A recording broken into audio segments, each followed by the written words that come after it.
आज हम लोग स्ट्रेस डिस्ट्रीब्यूशन के बारे में स्ट्रेस डिस्ट्रीब्यूशन ऑफ सॉइल के बारे में डिस्कस करेंगे।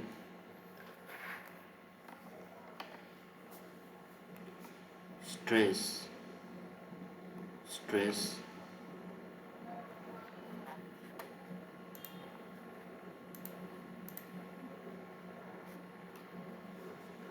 डिस्ट्रीब्यूशन ऑफ सॉइल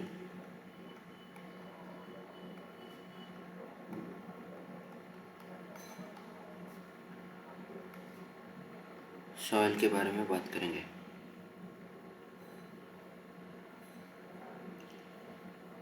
तो क्या होता है कि सॉइल के ऊपर बहुत टाइप का प्रेशर पड़ता है।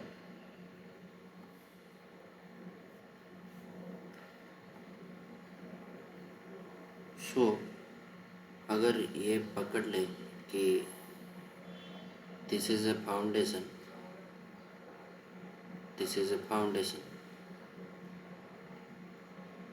over which there is a superstructure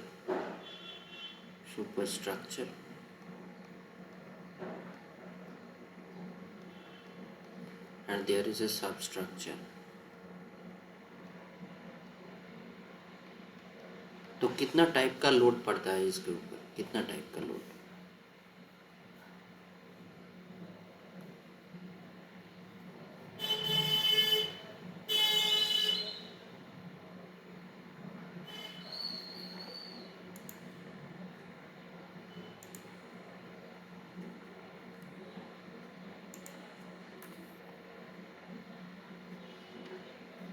कितना टाइप का लोड पड़ता है, ये होता है सॉइल प्रेशर। ये सॉइल प्रेशर होता है।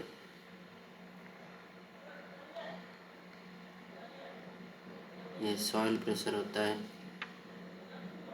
मतलब इसको हम लोग ओवरबर्डन प्रेशर भी कहते हैं। ओवरबर्डन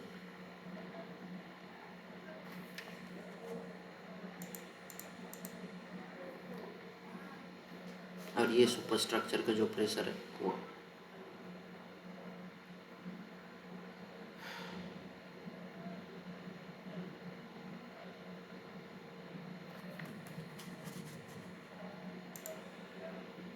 यहाँ हम लोग जो डिस्कस करेंगे वो सॉइल के ऊपर कितना प्रेशर पड़ रहा है, सॉइल के ऊपर कितना प्रेशर पड़ रहा है। तो ये तो फाउंडेशन का नीचे वाला हिस्सा हो गया और ये तुम्हारा फाउंडेशन का ऊपर वाला हिस्सा। तो ये हर जो लोड है, ये लोड तो एक्ट करेगा ये सॉइल के ऊपर। तो हम लोग इसके बारे में डिस्कस करेंगे।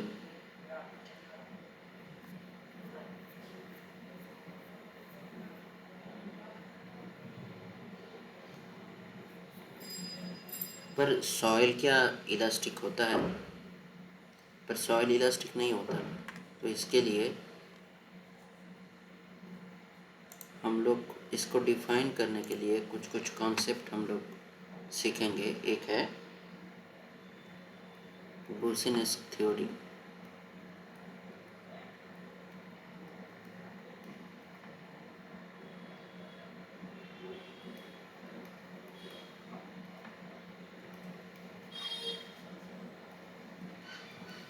और दूसरा है वेस्टरगार्ड थ्योरी।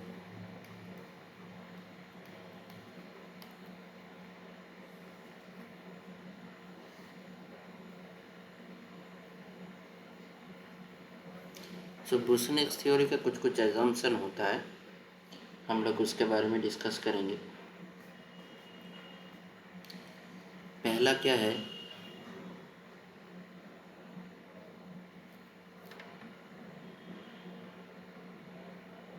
थोड़ा सा नेक्स्ट पेज में जाते हैं।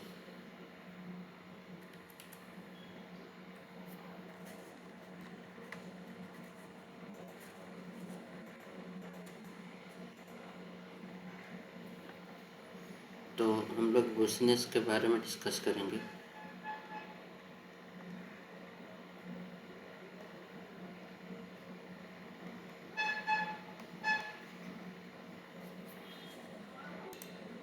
तो हम लोग बुसेनेस के बारे में डिस्कस करेंगे, बुसेनेस थ्योरी।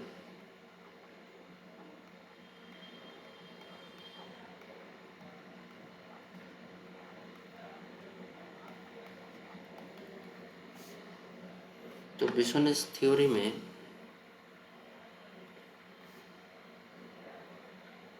हम लोग क्या क्या एज्यूम कर लेते हैं। पहला है होमोजीनियस, होमोजीनियस। दूसरा है आइसोट्रोपिक। तीसरा है सेमी इनफाइनाइट। एंड चौथा है इलास्टिक। अब एक्चुअल सॉइल के साथ थोड़ा डिस्पैरिटी हो सकता है, क्योंकि सॉइल होमोजीनियस भी नहीं होता, आइसोट्रोपिक भी नहीं होता, और सेमी इनफाइनाइट, इसके बारे में मैं थोड़ा बाद में बात करता हूँ, इलास्टिक भी नहीं होता। पर बुसेनेस ये सब मान लिया है। दूसरा पॉइंट है Hooke's law valid.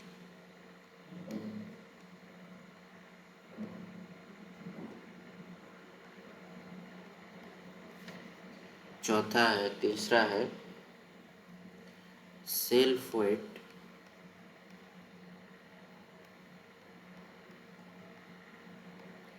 of the soil is neglected।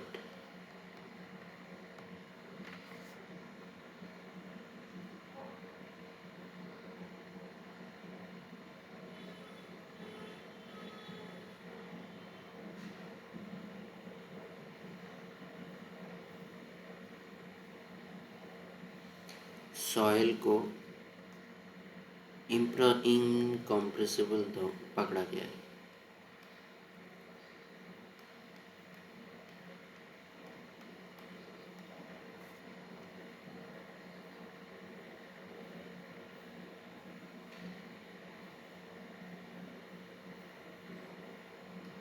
Distribution of pressure भी सिमेट्रिक।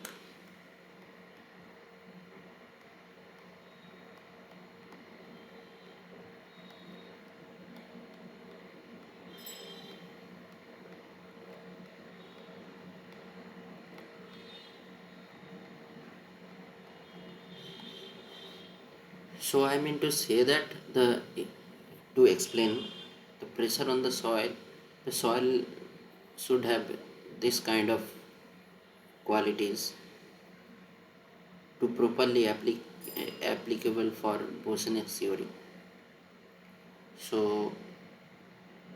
वो प्रॉपर्टी है homogeneous, isotropic, semi infinite, elastic. Hooke's law valid होना चाहिए, self weight of the soil neglected होना चाहिए, इनकम्प्रेसिबल होना चाहिए, और डिस्ट्रीब्यूशन ऑफ प्रेशर सिमेट्रिक होना चाहिए। मतलब ये जो लोड पड़ रहा है हर डिस्ट्रीब्यूशन में सेम यूटीएल टाइप होना चाहिए। और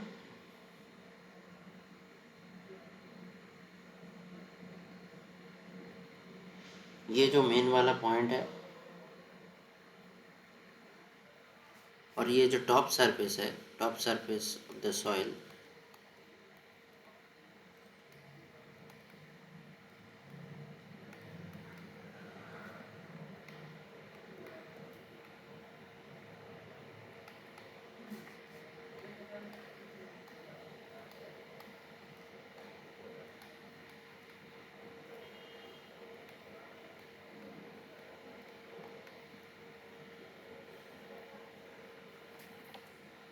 सो ये पॉइंट होना चाहिए। अब हम लोग जाते हैं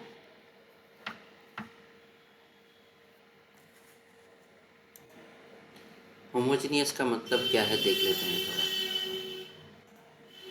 यहाँ लिख रहा है कि consisting of part of elements that are all same. और आइसोट्रोपिक देख लेते हैं।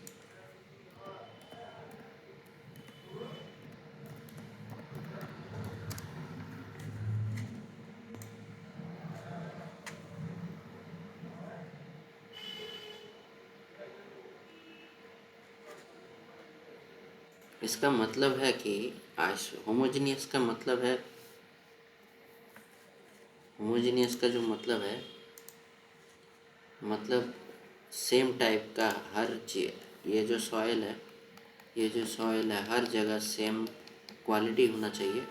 और किसी डायरेक्शन में अगर देखें, किसी भी डायरेक्शन में, किसी भी डायरेक्शन में अगर देखें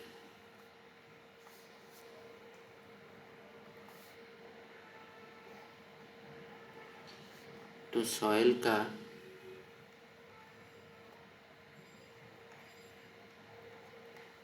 प्रॉपर्टी सेम होना चाहिए। तो ये है आइसोट्रोपिक। और इलास्टिक जानते ही हो कि फोर्स के साथ साथ उसका एक्सटेंशन होता है। तो हम लोग अब बुशनेक्स थ्योरी के बारे में आते हैं। अब पकड़ लो, ये एक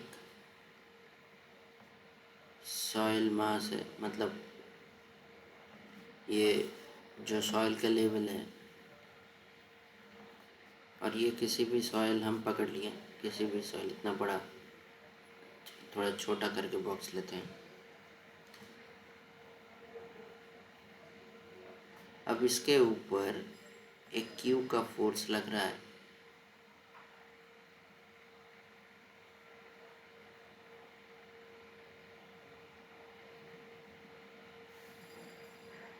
और मतलब ये सॉइल का सरफेस है, इसके ऊपर एक क्यू का फोर्स लग रहा है, और ये एक्स डायरेक्शन है मान लो, और ये तुम्हारा जेड डायरेक्शन है। तो यहाँ एक सॉइल पकड़ लो, सॉइल का पार्टिकल फोर्स तो आएगा ही। तो इसके लिए हम लोग सिग्मा जेड मान लेते हैं, क्योंकि जेड डायरेक्शन में जा रहा है। और इसके लिए एक दूसरा रिएक्शन फोर्स भी आएगा, जिसको हम लोग सिग्मा जेड कह सकते हैं। और ये जो सॉइल घुसेगा, इस साइड से भी प्रेशर आएगा, तो इसके लिए हम लोग इसको भी मान लेते हैं सिग्मा एक्स और सिग्मा एक्स। और इसके साथ साथ जो शियर स्ट्रेस आने वाला है, ये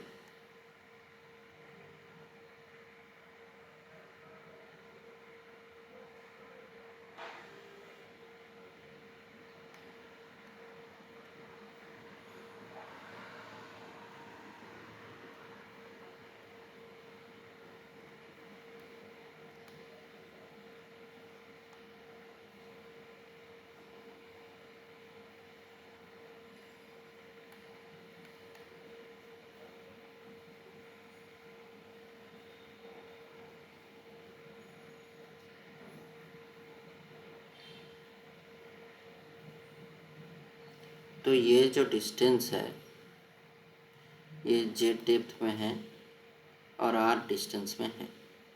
तो इसके ऊपर कितना प्रेशर आ सकता है? तो हम लोग सिग्मा जेड को कह सकते हैं कि क्यू डिवाइडेड बाई के बी जेड स्क्वायर। अब के बी क्या होता है? के बी होता है बूसिनेस्क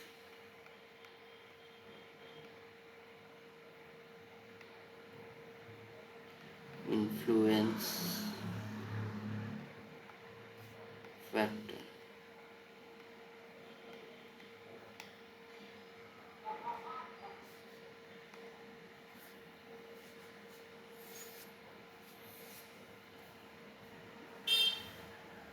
सो के बी को हम लोग क्या लिख सकते हैं? 3/2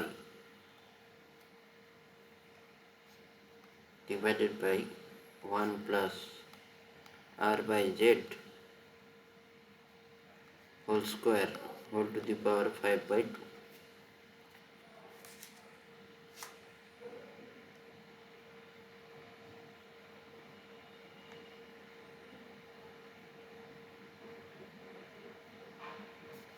और ये जो के बी है, ये के बी किसका फंक्शन है?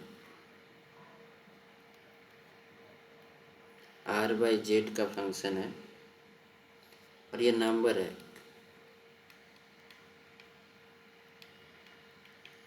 तो सी स्ट्रेस कितना आ रहा है? सो वर्टिकल स्ट्रेस का अगर बात करें, वर्टिकल स्ट्रेस का अगर बात करें तो 3/2 पाई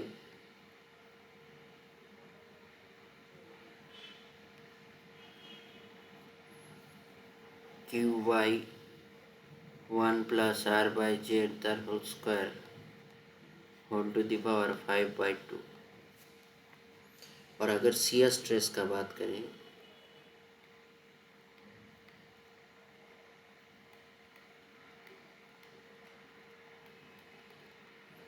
सो 3Q/2 pi R Z square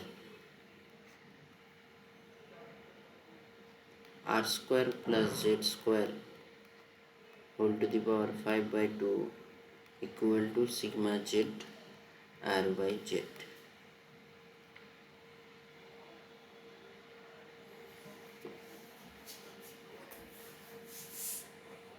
आप लोग अगर चाहे तो स्क्रीनशॉट ले सकते हैं।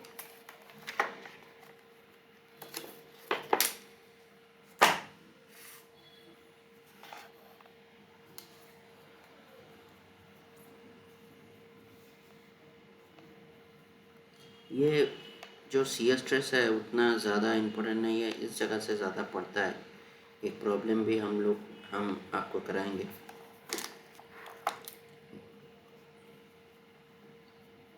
और रेडियल स्ट्रेस क्या होता है? Q/2 pi 3 Z R square divided by R to the power 5 minus 1 minus 2 mu divided by R plus Z.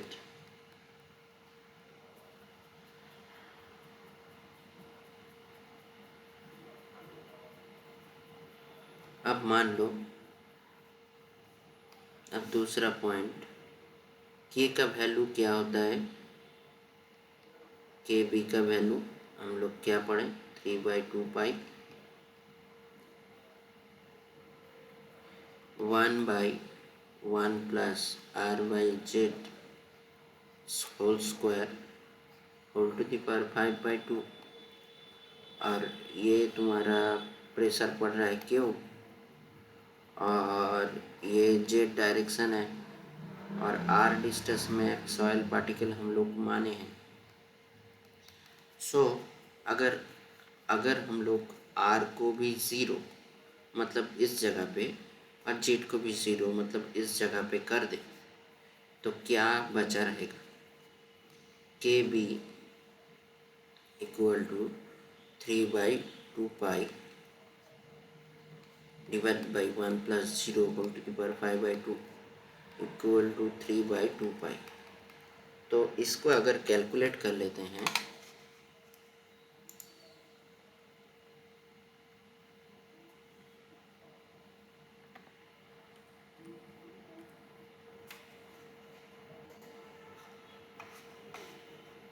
3/2 pi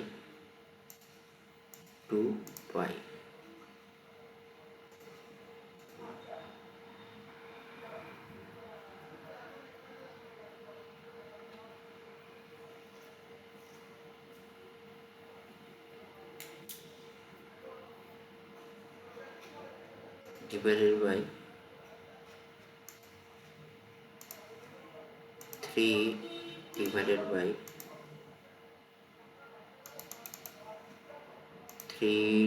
by 3/2 into pi क्या आ रहा है value? 0.477 0.477 47746, that means 4775.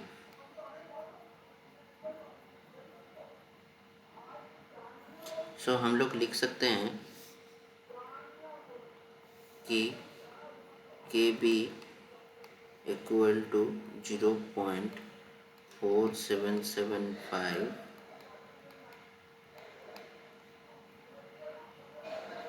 Q by Z square.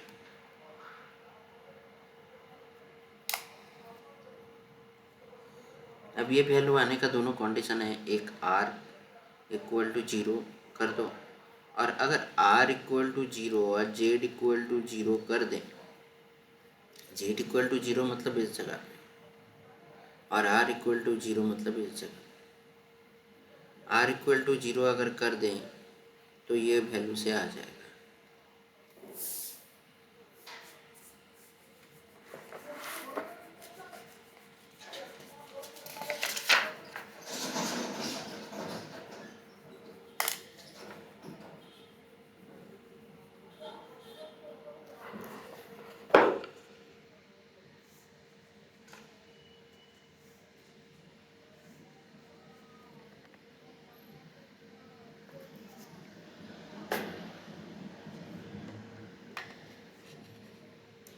अब थोड़ा are का value, are by Z का value थोड़ा check करके देखते हैं। मतलब पहले 0 लेते हैं। 0 के बारे में हम तो बोले ही के बी का वैल्यू क्या आएगा। के बी का छोड़ दो, सिग्मा जेड का वैल्यू पकड़ लो एक बारी पे, 0.4775 क्यू बाई जेड स्क्वायर। अब अगर R by Z equal to 0.5 कर दे तो sigma Z is equal to 3Q by 2 pi into 1/1 plus R by Z whole square whole to the power 5/2 equal to 3Q by 2 pi divided by 1 plus 0.5 whole square whole to the power 5/2।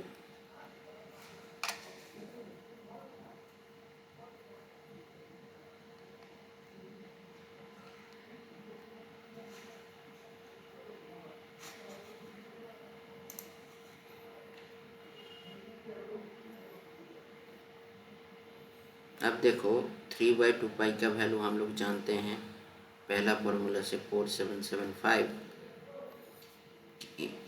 3Q हम लोग जानते हैं ना, 3Q by 2 pi Z square. अगर 1/1 plus are equal to 0 कर दे तो क्या आ जाएगा, ये तो वैल्यू कांस्टेंट रहेगा, और 0.4775 into Q by Z square into 1। तो हम लोग सिर्फ चेंज क्या कर रहे हैं ये, तो इसके लिए 3Q by 2 pi divided by Z square तो रहेगा ही क्यू बाई जेड स्क्वायर। अब सिर्फ मल्टीप्लाई करेंगे,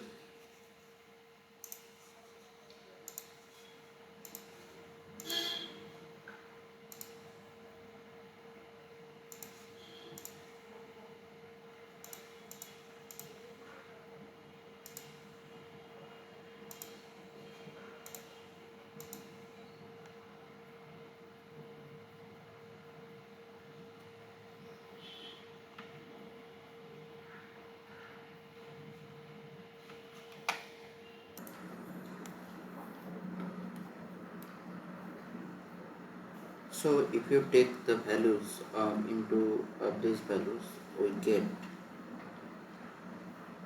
हम लोग को मिलता है जो वैल्यू आता है यहाँ 0.572, सो 0.52733 वैल्यू आता है। मतलब आर इक्वल टू अगर जेड बाई 2 होता है तो हम लोग को वैल्यू मिलेगा 0.2733।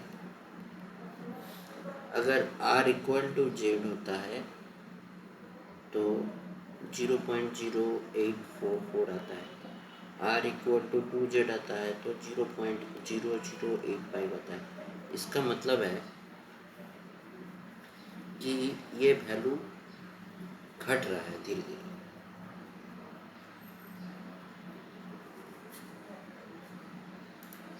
तो हम लोग को क्या करना है,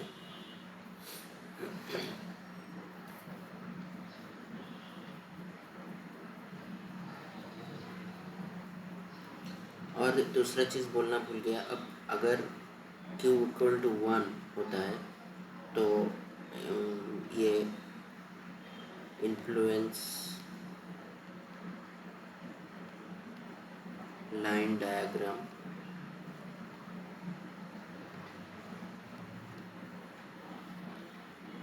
फॉर वर्टिकल स्ट्रेच होता है।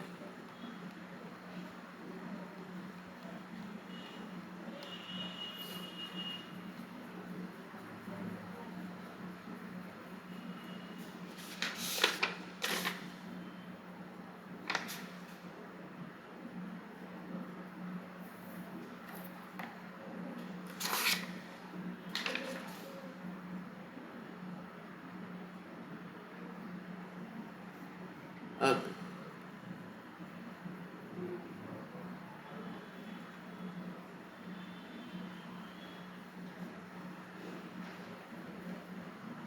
जेड इक्वल टू अगर 1.22 मीटर होता है तो वैल्यू मैक्सिमम पे जाएगा और उसके बाद धीरे धीरे घट जाएगा। तो ये जो एंगल होता है ना, मतलब ये जेड है और इसके साथ आर है, किसी पॉइंट पे ये जो थीटा होता है, ये थीटा का वैल्यू 39.13 डिग्री होना चाहिए तो मैक्सिमम वैल्यू आएगा।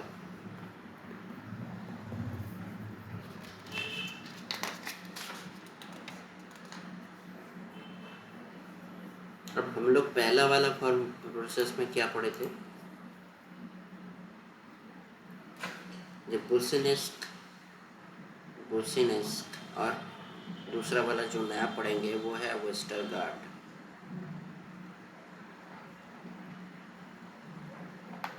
तो हम लोग बुर्सिनेस्क वाला चैप्टर में क्या पढ़े थे कि ये होमोजीनियस होगा, आइसोट्रोपिक होगा, ये होमोजीनियस होगा, आइसोट्रोपिक होगा और इलास्टिक होगा और सेमी इनफाइनाइट होगा। पर यहाँ एक चीज़ है, यहाँ होमोजीनियस होगा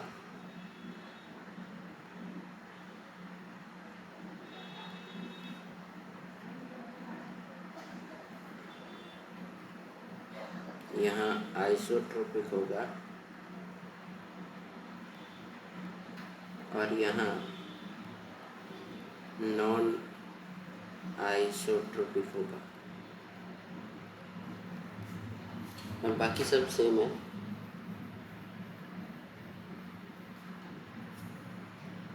में हम लोग क्या पढ़े थे कि Q sigma Z is equal to Q by Z square into K B, यहाँ Q by Z square into K W. So K W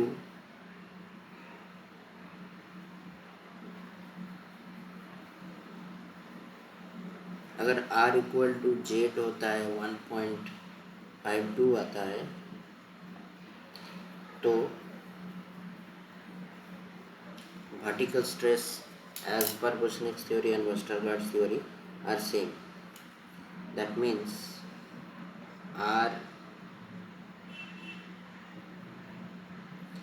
greater than Z less than 1, that means R greater than less than Z,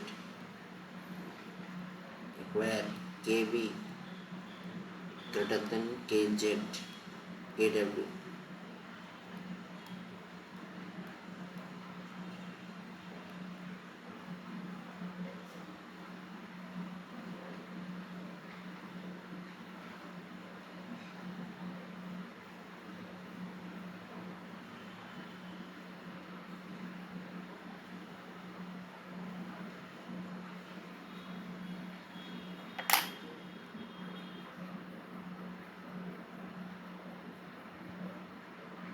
So R equal greater than equal Z equal to 1 where the Bushnell theory and Westergaard theory are both equal. But if we decrease the R by Z where KB का character ज़्यादा होता है, KB greater than KW, R by Z greater than 1, then KB less than KW.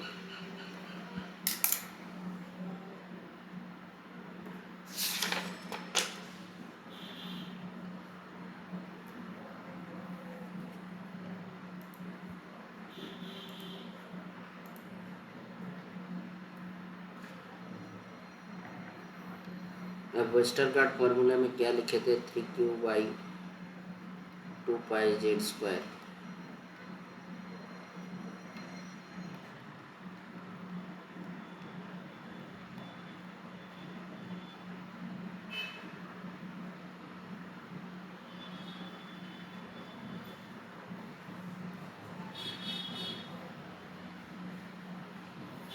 Three by two is Westergaard and अगर इसकी जगह 5/2 हो जाता है तो इसको कहेंगे बुशेल.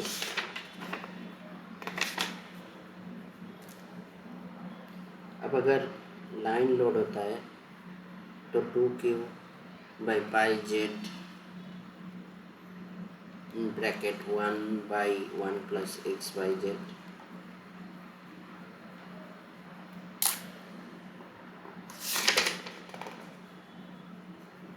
अगर सर्कुलर होता है तो sigma Z is equal to K Q, K is equal to 1 minus cos square alpha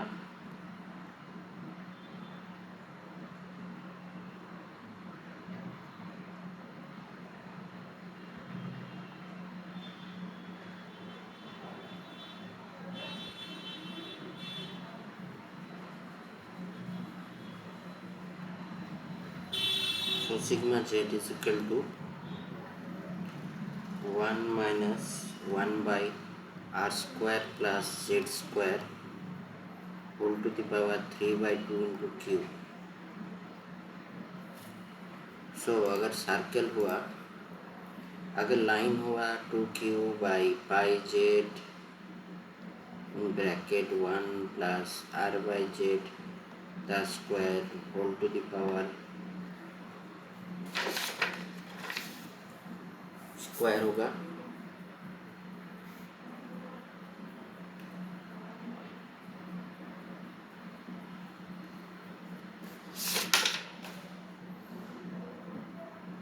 अगर सर्कल होगा तो 1 minus 1 by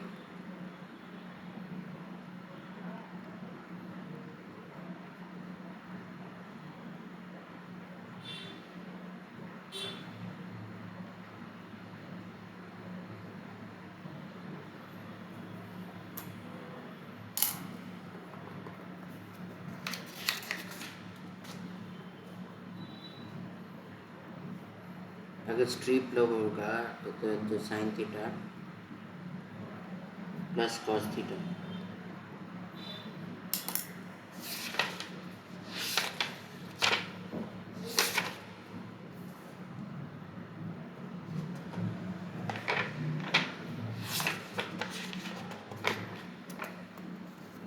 which of the following solves the analysis produce better result in the Bushnell's theory?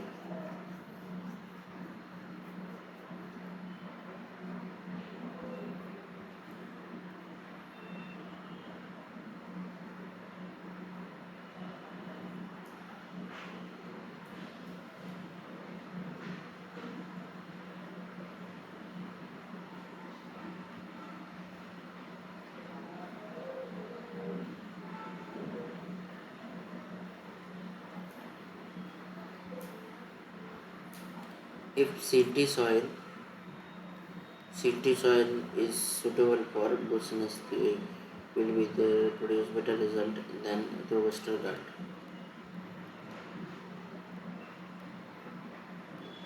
Give better result.